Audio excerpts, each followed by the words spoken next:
खाड़ी क्षेत्र में पिछले कई हफ्तों से जारी अमेरिका और ईरान के बीच सैन्य तनाव अब एक भीषण हवाई युद्ध में तब्दील हो चुका है। ईरान के इस्लामिक रेवोल्यूशनरी गार्ड कॉर्प्स ने 25 मार्च को एक अमेरिकी F-18 सुपर हॉर्नेट लड़ाकू विमान को मार गिराया है। जी हां, ईरानी सेना ने दावा किया है कि इस संघर्ष के दौरान उन्होंने चाबहार पोर्ट के पास एक F-18 लड़ाकू विमान को मार गिराया है। इस दावे ने इस संघर्ष को एक और नए और खतरनाक मोड़ पर ला खड़ा किया है। ईरानी मीडिया और प्रेस टीवी द्वारा जारी रिपोर्ट्स के मुताबिक चाबहार के पास हिंद महासागर क्षेत्र में एक अमेरिकी F-18 जेट को ईरान के उन्नत इंटीग्रेटेड एयर डिफेंस नेटवर्क ने सफलतापूर्वक निशाना बनाया।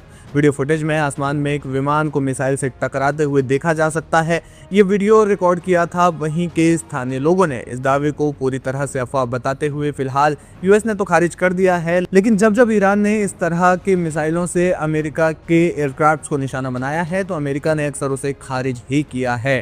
फिलहाल ईरान ने इसे बाबर 373 जो कि उनका इंटीग्रेटेड एयर डिफेंस सिस्टम है उसकी बड़ी जीत बताया है। इस घटना से पहले भी अमेरिका ने इस संघर्ष के दौरान कई महत्वपूर्ण हवाई संपत्तियां खोई हैं। रक्षा विशेषज्ञों के अनुसार पिछले 3 हफ्तों में अमेरिका को 16 सैन्य विमानों का नुकसान उठाना पड़ा है। अमेरिकी बेड़े के सबसे उन्नत MQ-9 रीपर ड्रोन्स को ईरान ने मार गिराया है और इन ड्रोन्स की संख्या 10 है, यानी ईरान ने 10 MQ-9 रीपर ड्रोन्स को मार गिराया है। कुवैत में फ्रेंडली फायर की वजह से अमेरिका ने अपने 3 F-15E लड़ाकू विमान खो दिए। इसके अलावा KC-135 टैंकर को भी नुकसान हुआ जिसमें चालक दल के 6 सदस्यों की जान चली गई। ईरान ने एक F-35 स्टील्थ फाइटर जेट को भी ऐतिहासिक रूप से हिट किया। इससे पहले किसी भी एयर डिफेंस सिस्टम ने F-35 जेट को कभी भी हिट नहीं किया था और ईरान ने ये कर दिखाया। होर्मुज़ जल मध्य के पास बढ़ते इस सैन्य तनाव ने वैश्विक बाजारों में खलबली मचा दी है। जहां एक ओर ईरान जो है वो अमेरिकी वायु संपत्तियों को निशाना बनाता जा रहा है तो दूसरी ओर होर्मुज़ जल मध्य में उसकी नाकेबंदी लगातार जारी है। अंतर्राष्ट्रीय ऊर्जा एजेंसियां चेतावनी दे रही हैं कि अगर ये संघर्ष और लंबा खिंचा तो वैश्विक आपूर्ति श्रृंखला पूरी तरह से चरमरा सकती है।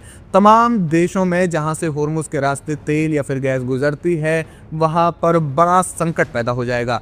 फिलहाल स्थिति दिखाती है कि ईरान की मिसाइल तकनीकी अब अमेरिकी स्टील्थ और सुपरसोनिक विमानों को चुनौती देने में सक्षम हो गई है। जहां अमेरिका अपनी श्रेष्ठता बनाए रखने के लिए जवाबी हमलों की तैयारी कर रहा है, वहीं अंतर्राष्ट्रीय समुदाय और संयुक्त राष्ट्र ने दोनों पक्षों से संयम बरतने की अपील की है। फिलहाल खाड़ी का आसमान युद्धक विमानों के शोर और मिसाइलों के धुएं से भरा हुआ है और दुनिया एक बड़े वैश्विक संकट की दहलीज पर खड़ी है।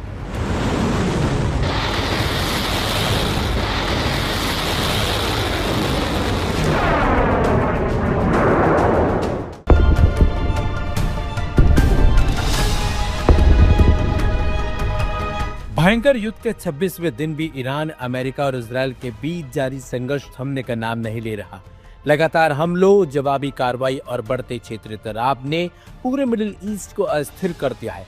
हालात इतने गंभीर हो चुके हैं कि दुनिया की बड़ी ताकतें भी इस टकराव पर नजर बनाए हुए हैं, लेकिन फिलहाल शांति की कोई ठोस उम्मीद दिखाई नहीं दे रही दूर दूर तक। इसी बीच डोनाल्ड ट्रंप ने सोमवार रात दावा किया था कि ईरान अब समझौते के मूड में है और बातचीत के संकेत भी दे रहा है। हालांकि ईरानी अधिकारियों ने इस बयान को सिरे से खारिज कर दिया और इसे भ्रामक बताया। इससे ये साफ हो गया कि कूटनीतिक स्तर पर भी स्थिति बेहद जटिल बनी हुई है और दोनों पक्षों के बीच भरोसे की भारी कमी है।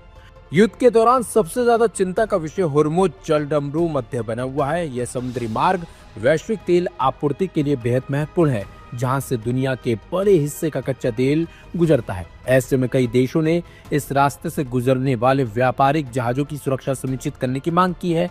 अगर यहाँ कोई बड़ा व्यवधान आता है तो इसका असर पूरी दुनिया की अर्थव्यवस्था पर पड़ सकता है। इसी बीच कुवैत से बड़ी खबर सामने आई, जहां कुवैत एयरपोर्ट पर ईरान की ओर से किए गए ड्रोन हमले के बाद भीषण आग लगी। कुवैत के अग्निशमन विभाग के मुताबिक आग पर काबू पाने के लिए प्रयास किए गए। सेना, नेशनल गार्ड और तेल क्षेत्र की टीमें मिलकर राहत और बचाव कार्य में जुटी हुई है। इस हमले ने खाड़ी क्षेत्र में सुरक्षा को लेकर नई चिंताएं पैदा कर दी हैं। वहीं दूसरी तरफ हिजबुल्लाह भी अब इस युद्ध में सक्रिय भूमिका निभाता नजर आ रहा है। संगठन ने दावा किया है कि उसने इजरायल के अपर गलीनी क्षेत्र में स्थित किरेम बेन जिमरा के एक लॉजिस्टिक बेस को निशाना बनाया, जिसके बाद उसने उत्तरी इजरायल के कई इलाकों मासिगाव, अल मुतिल्ला, कुरियत, शमुना, दफना और नाहरिया में मिसाइल हमले किए, जिससे वहां भारी नुकसान की आशंका जताई जा रही है। इसके जवाब में इजरायल ने लेबनान में रात भर हवाई हमले किए। राजधानी बेरूत में हिजबुल्लाह के कमांड सेंटर और उसके स्वामित्व वाले गैस स्टेशनों को निशाना बनाया गया। ये हमले पहले जारी किए गए निकासी अलर्ट के बाद किए गए, जिससे बड़े स्तर पर नुकसान की संभावना जताई जा रही है। वहीं हवाई यातायात भी इस युद्ध से प्रभावित हुआ है।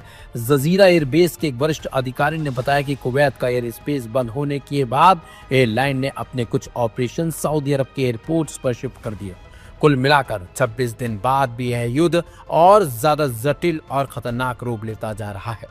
क्षेत्रीय संगठनों की बढ़ती भागीदारी और लगातार हो रहे हमले इस बात का संकेत है कि संघर्ष जल्द खत्म होने वाला तो बिल्कुल नहीं है।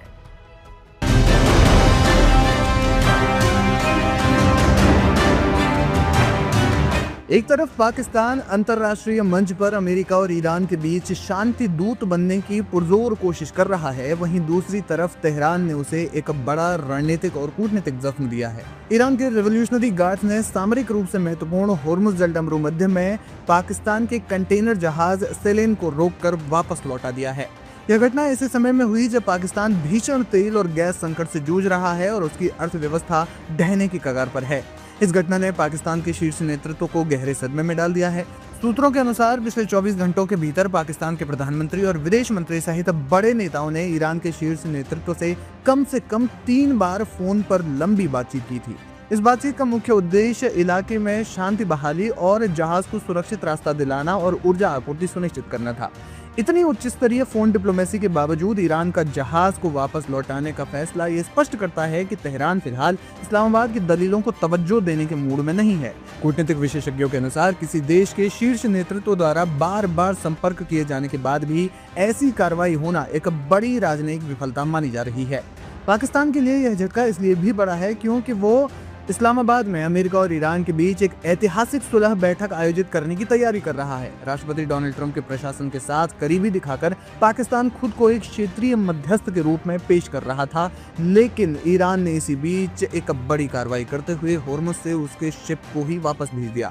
ईरान की इस कार्रवाई ने वैश्विक मंच पर एक कड़ा संदेश भेजा है। अगर पाकिस्तान अपने खुद के जहाज के लिए ईरान से क्लियरेंस नहीं ले सकता तो वो दो कट्टर दुश्मन देशों के बीच मध्यस्थता आखिर कैसे करवाएगा।